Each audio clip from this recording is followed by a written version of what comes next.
Bonjour et bienvenue au webinaire des étudiants internationaux se connectent. Ce webinaire fournit des informations sur les partenaires des étudiants internationaux. Je m'appelle Bénédicta et je suis la coordinatrice bilingue de ce projet. Je vais vous guider à travers ce webinaire.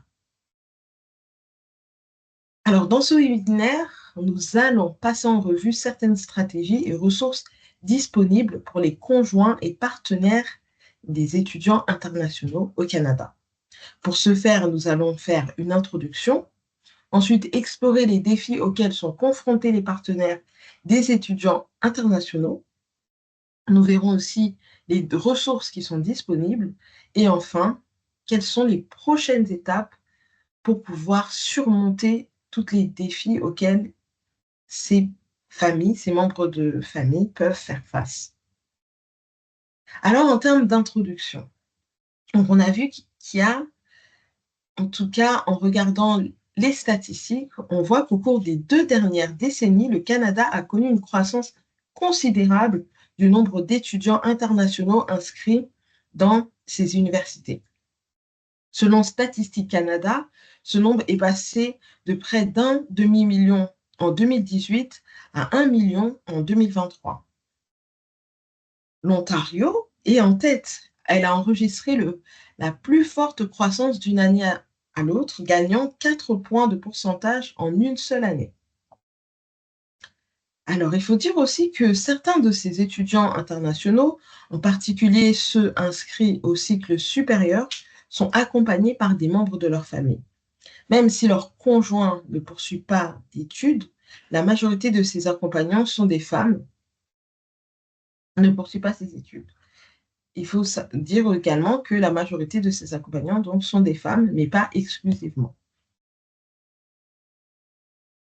Et il faut penser aussi au fait que cela impacte donc sur les services comme l'éducation, le logement et la santé.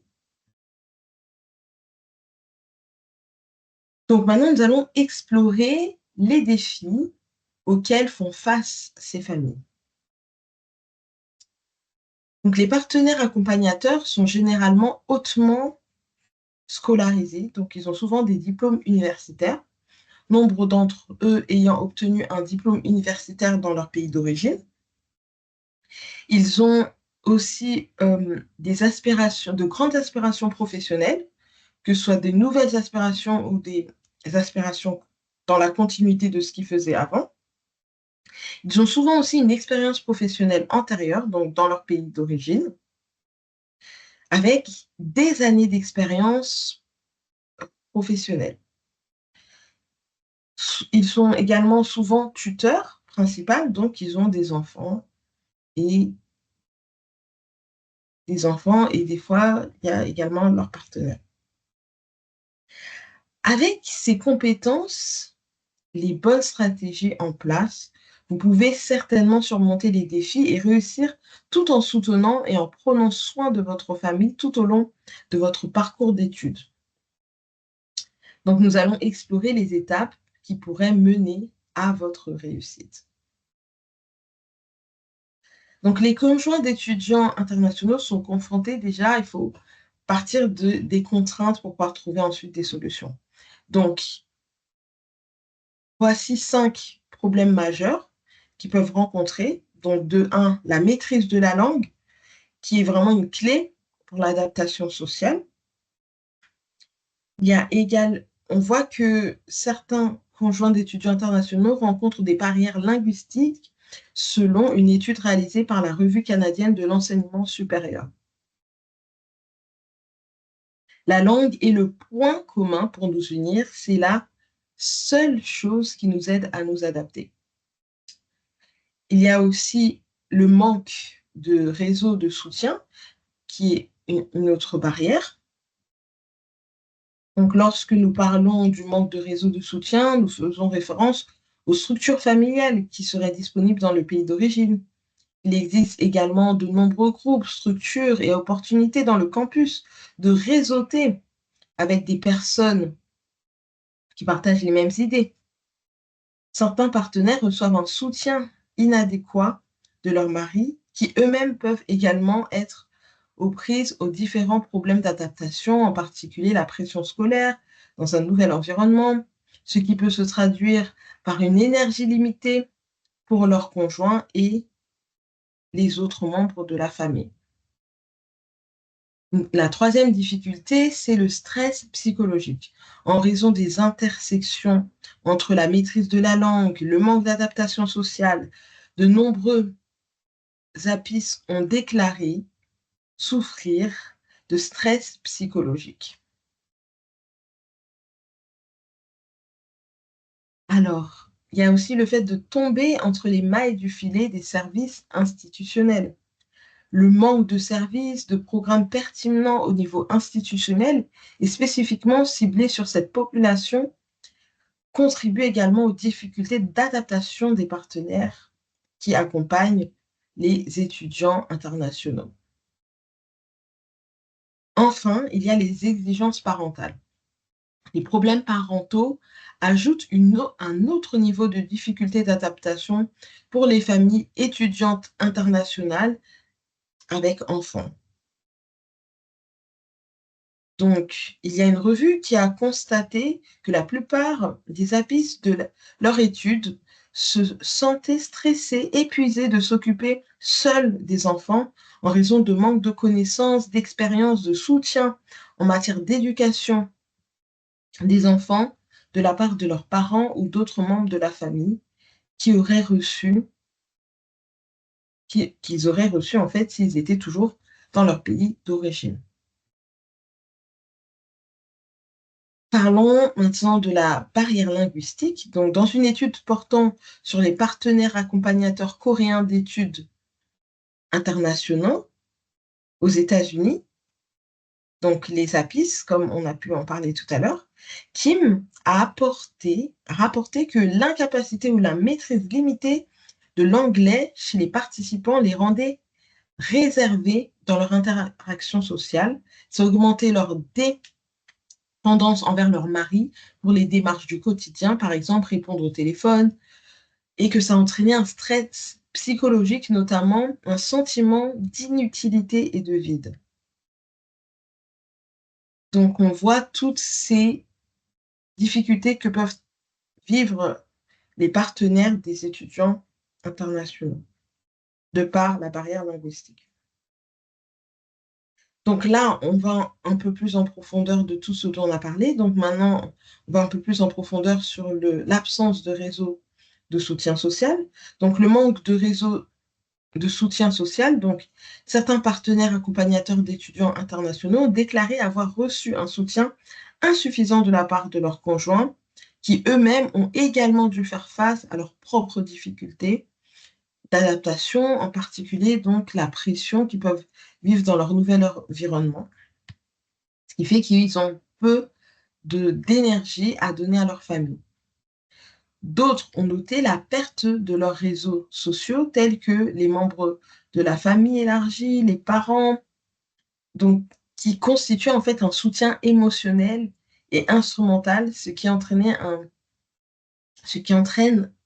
par conséquent un sentiment, quand ils sont ici au Canada, un sentiment d'isolement et de choc culturel. Certains ont expliqué aussi les contraintes financières et l'incapacité de trouver un emploi qui soit convenable.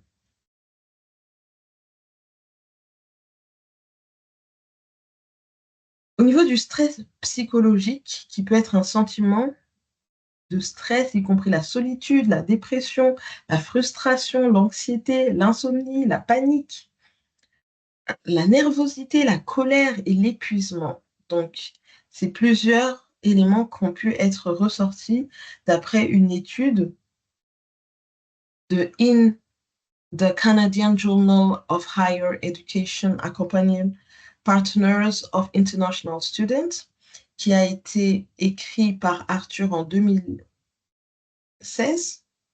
Donc, des études ont montré qu'en raison des intersections entre la maîtrise de la langue, le manque d'adaptation sociale, de nombreux partenaires d'étudiants internationaux ont déclaré souffrir de stress psychologique.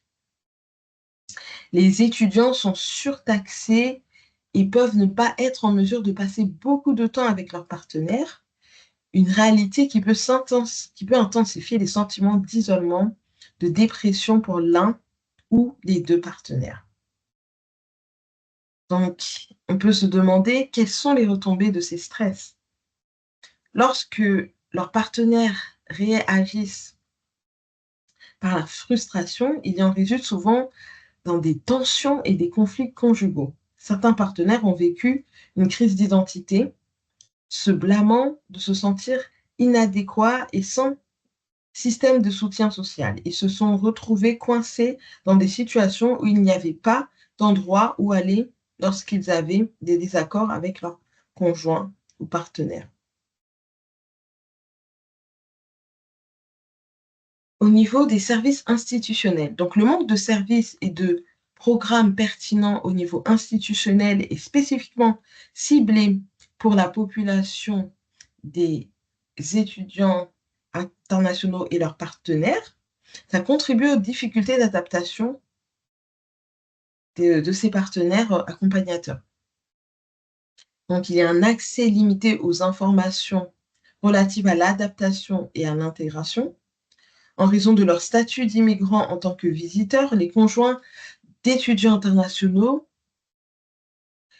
sont souvent ne sont souvent pas en fait éligibles aux services de soutien aux nouveaux arrivants qui sont sans frais pour eux. Ces services sont généralement disponibles pour les agences d'établissements gérées par le gouvernement du Canada, mais ne sont offerts qu'aux résidents permanents ou aux citoyens canadiens.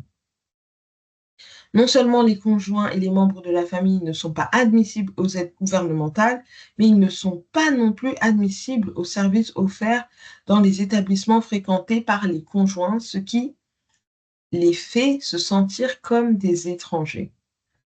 Nous sommes conscients que de nombreuses institutions offrent des services aux étudiants internationaux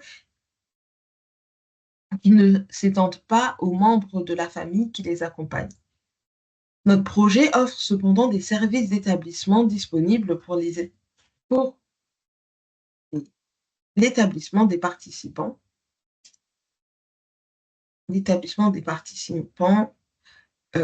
dans des structures justement d'établissement. Donc, ces partenaires sont les bienvenus dans ce cadre-là.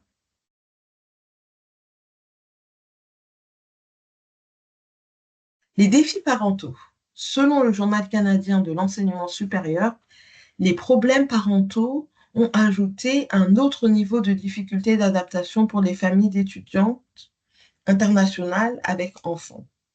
Les conjoints d'étudiants internationaux se sentaient stressés et épuisés de s'occuper seuls des enfants en raison du manque de connaissances en matière d'éducation des enfants dans un nouveau pays, et d'expérience et de soutien de leurs parents ou d'autres membres de leur famille qu'ils auraient reçus dans leur pays d'origine.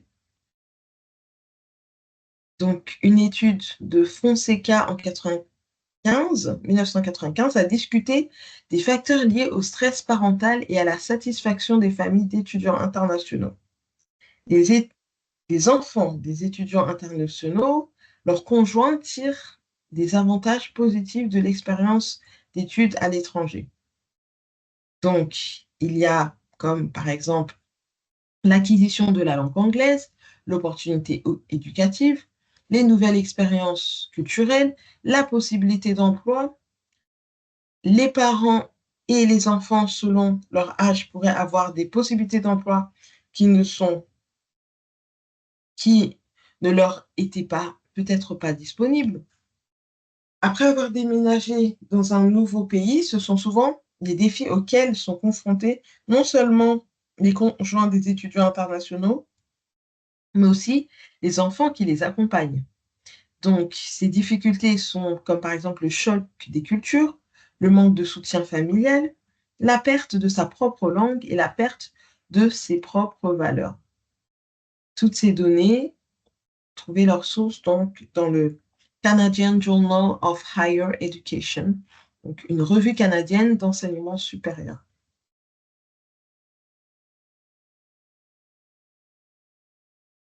Alors, un bloc de chemin de carrière. Donc, avant de déménager au Canada, de nombreux conjoints n'ont pas exploré les aspects juridiques du travail au Canada et par conséquent, de nombreux partenaires accompagnateurs des étudiants internationaux ont fini par occuper des emplois peu qualifiés, mal rémunérés et stéréotypés selon le sexe.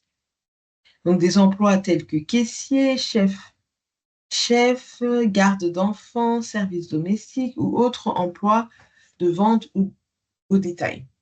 Ce sont des emplois de survie et même s'ils ne sont peut-être pas vos aspirations professionnelles, ils peuvent être le temps plein dont vous avez besoin pour acquérir une précieuse expérience de travail au Canada. Ces emplois mènent cependant à des obstacles à votre carrière qui peuvent vous empêcher de poursuivre votre véritable passion. Voyons à présent les ressources utiles qui peuvent justement vous aider à surmonter tous les obstacles que nous avons pu voir précédemment. Alors, connaissant ce que nous avons vu donc sur les barrières linguistiques, nous savons également que l'apprentissage de la ou des langues couramment parlées au sein de votre communauté vous aidera à vous adapter et si vous envisagez de rester au Canada après que votre partenaire ou conjoint ait obtenu son diplôme collégial ou universitaire.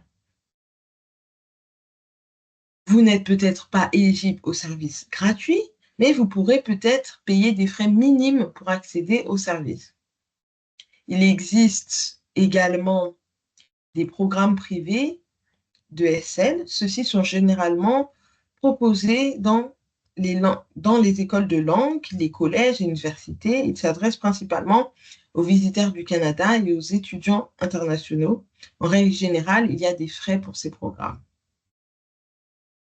Les classes Link ont des critères d'éligibilité et vous ne pouvez pas être éligible. Cependant, si vous êtes une personne au Canada dont la demande de statut de résident permanent est en cours de traitement au Canada et qui a été informée par une lettre d'immigration réfugiée Citoyenneté Canada de l'approbation initiale de votre demande, vous êtes soumis à une évaluation de l'admissibilité.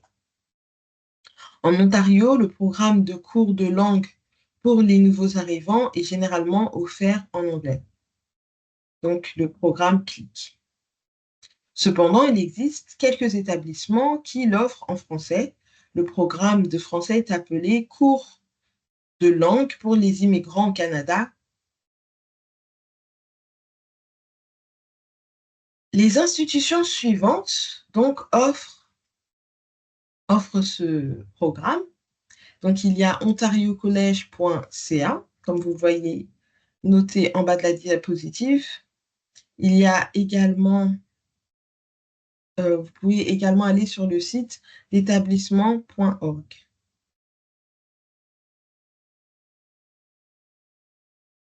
Donc, comme on vient de parler juste avant, donc il y a ces services donc, en français du programme CLI, qui donc cours de langue pour les immigrants au Canada. Si vous êtes une personne au Canada dont la demande de résidence permanente est en cours de traitement, donc vous pourrez participer à ces cours. Donc, vous pouvez le faire au Collège La Cité, au Collège Boréal, également au Conseil des écoles publiques de l'Est de l'Ontario.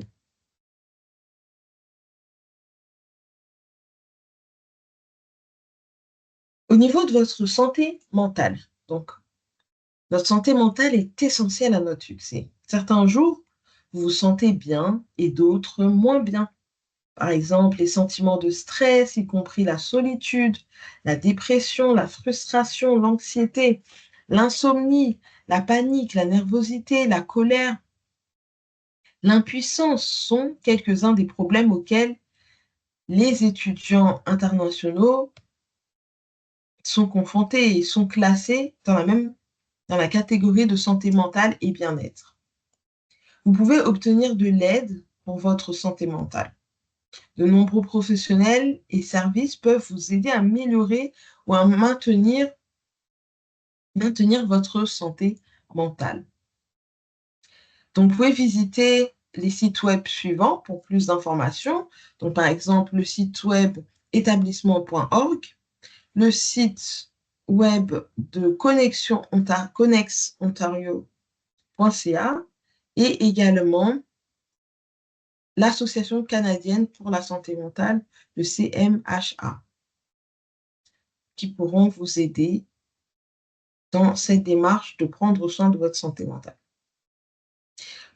Pour ce qui concerne la recherche d'emploi, trouver un emploi peut être une expérience satisfaisante pour les conjoints des étudiants internationaux. Donc, ces sites web énumérés ici sont utiles et peuvent vous aider dans votre recherche d'emploi et votre opportunité de réseautage. Donc, il y a par exemple le site Guichet Emploi, qui est un site web sur l'emploi géré par Emploi et Développement Social Canada. Il fournit une base de données en ligne des offres d'emploi au Canada. Le meilleur du Canada, donc Canada's Best. Donc, c'est les meilleurs employeurs pour la diversité au Canada, reconnaissent donc les employeurs partout au Canada qui ont des programmes exceptionnels de diversité et d'inclusion en milieu de travail. Ce concours récompense les initiatives de diversité réussies dans divers domaines. Il y a également le site Emploi Ontario. Emploi Ontario offre des services dans divers emplacements d'emploi Ontario à travers l'Ontario.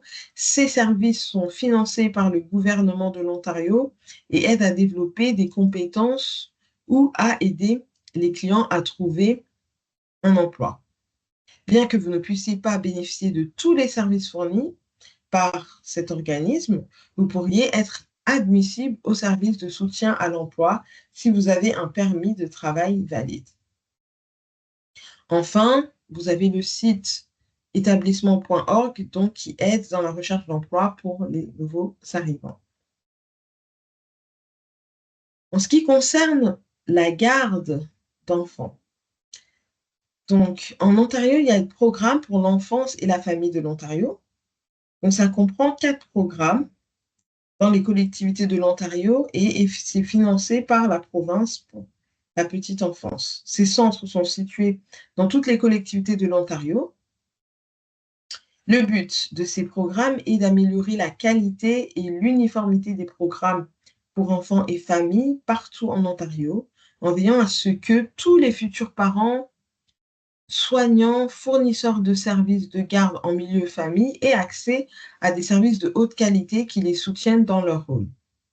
Il existe 4 catégories dans les programmes pour l'enfance et la famille de l'Ontario. Il y a les centres de la petite enfance de l'Ontario, il y a le centre d'éducation parentale et familiale, il y a le centre de ressources pour la garde d'enfants. Donc, vous pouvez avoir accès sur le site internet edu.gouv.on.ca, rubrique garde d'enfants.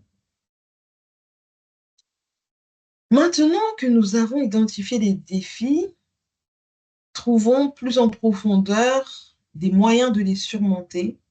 Il y aura toujours des défis, je crois que notre force est prouvée lorsque nous cherchons des moyens de les gérer et les surmonter.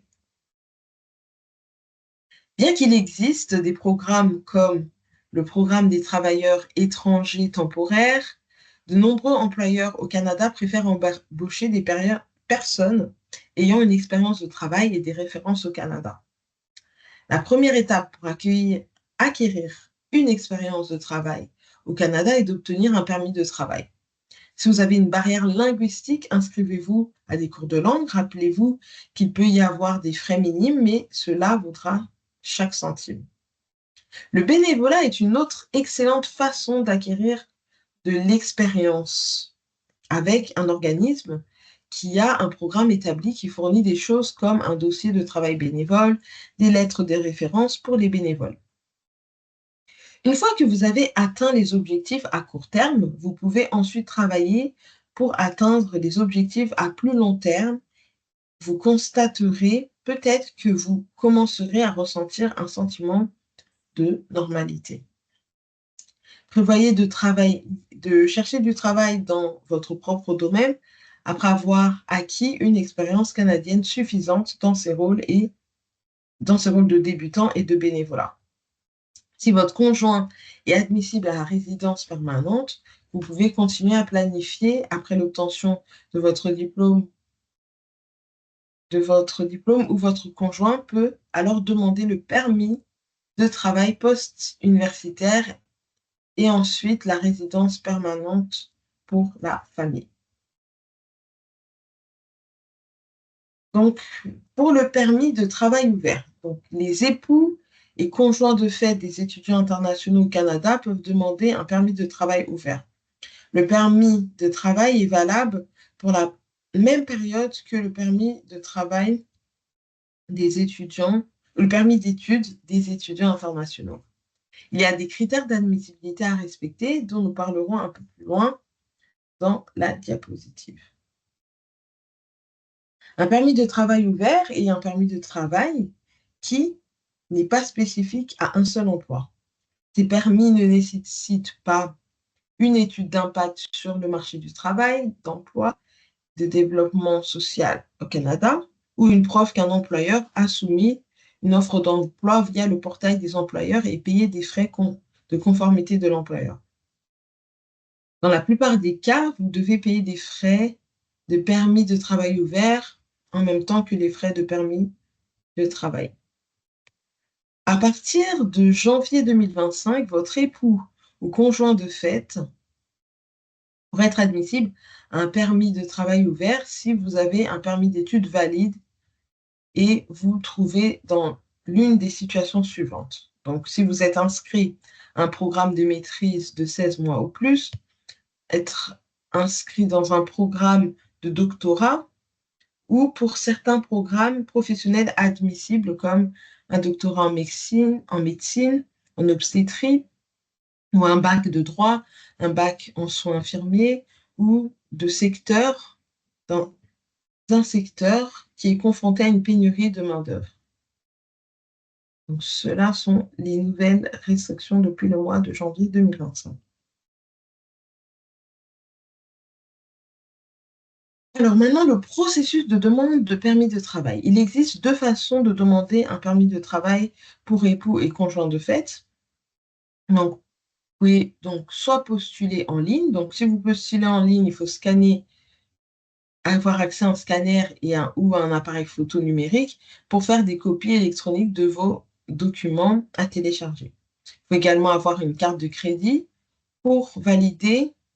une carte de crédit valide pour pouvoir payer.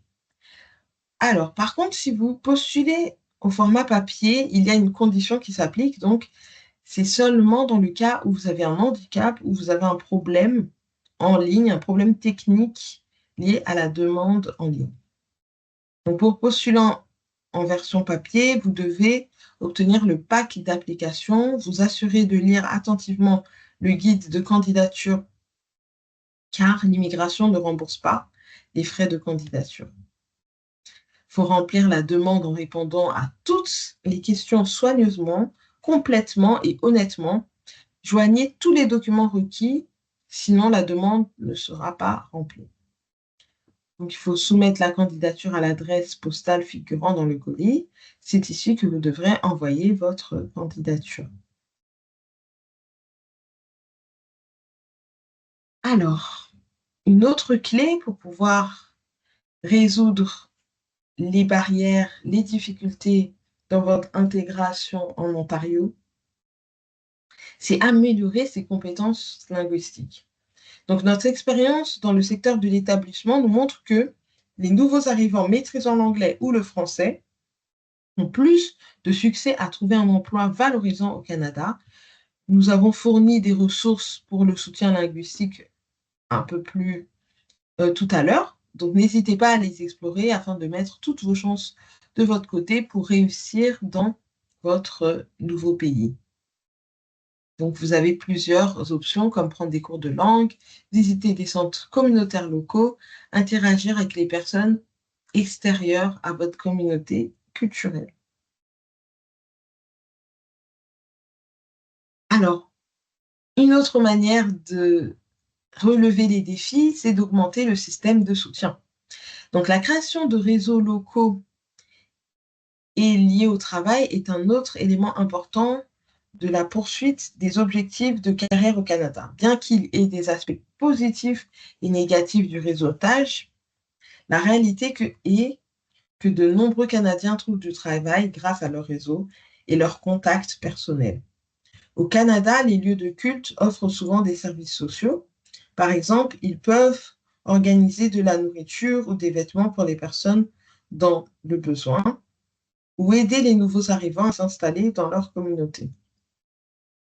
De nombreux organismes communautaires peuvent vous aider à trouver un lieu de culte, même si votre priorité n'est pas votre carrière. Développer un réseau de personnes avec lesquelles vous pouvez vous connecter localement peut être une source importante de soutien personnel et familial et d'amitié.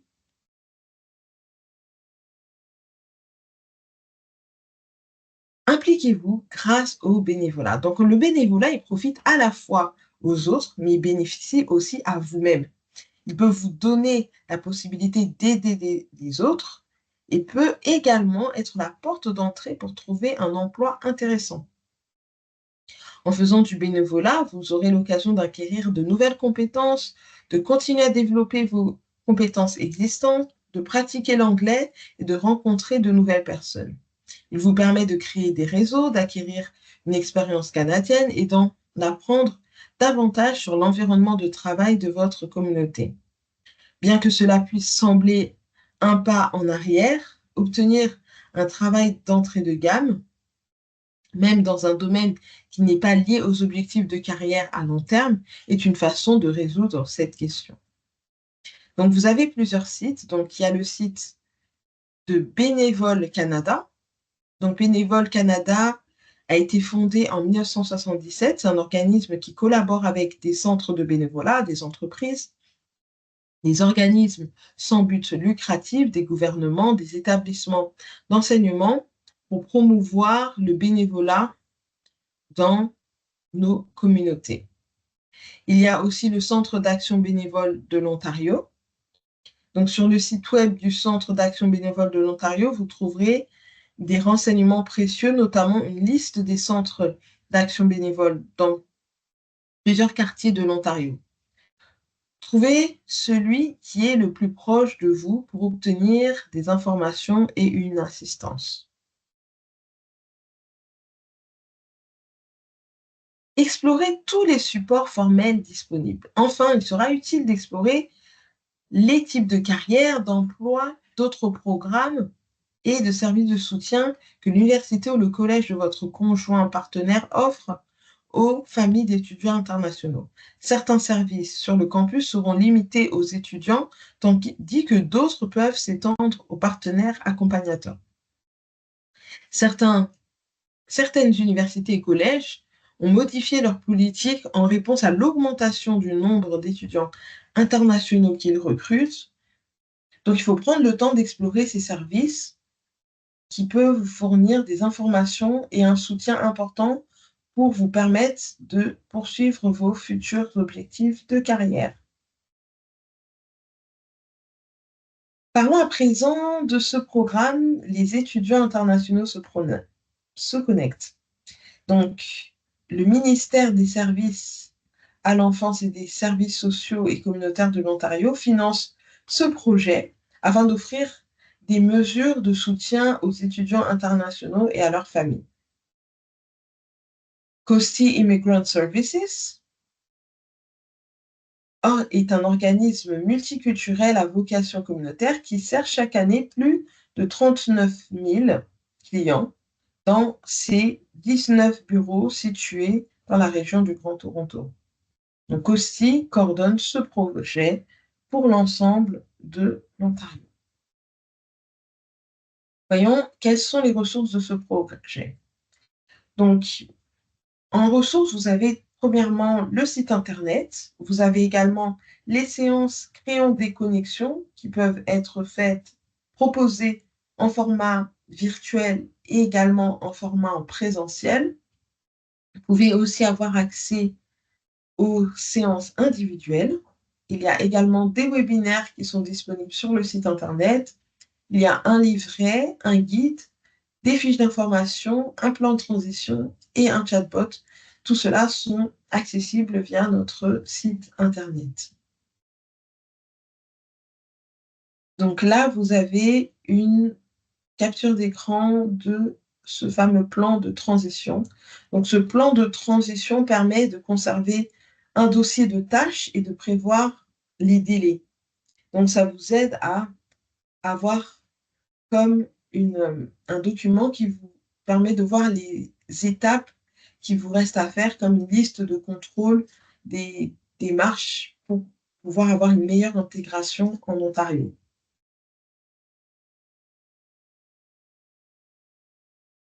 Donc voilà, nous arrivons à la fin de ce webinaire. Je vous remercie d'avoir écouté ce dernier. Si vous avez des questions, n'hésitez pas à nous contacter par courriel, par téléphone. Vous pouvez également visiter notre site web. Je vous souhaite donc une agréable journée. Merci encore. Au revoir.